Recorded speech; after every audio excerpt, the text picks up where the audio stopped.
Ito siya guys, oh. Ano, diba? Nakakaakit talaga tingnan, kaso nga lang guys, ito, tingnan natin. Kung hindi lang kasi mabuto ito, ay malamang ubos na to ng mga tao. O, tingnan mo, pinabayaan nga lang, ayun, oh. Yan siya. Para katulad niya ito. Dahil ano nga, dahil kuan nga siya, mabuto siya. Kaya ganun. Yan siya guys, oh. Yan. Yan ang laman niya. Tingnan natin ulit. Pero alam niyo bang nung mga bata kami guys? Alam niyo ba nung mga bata kami? Mag-aagawan kami ito. Tinatago namin mga ganito pa magulang, tinatago namin. Tapos pinapahinog namin. Ang sarap nito, kinukuha lang namin yung puti yan.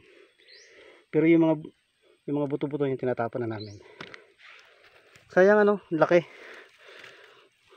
Yun rin yung pakinabangan. Sabi nga nila pagkain daw ito ng hindi tulad natin. Ewan ko lang ganun ba, gano'n katotoo yan.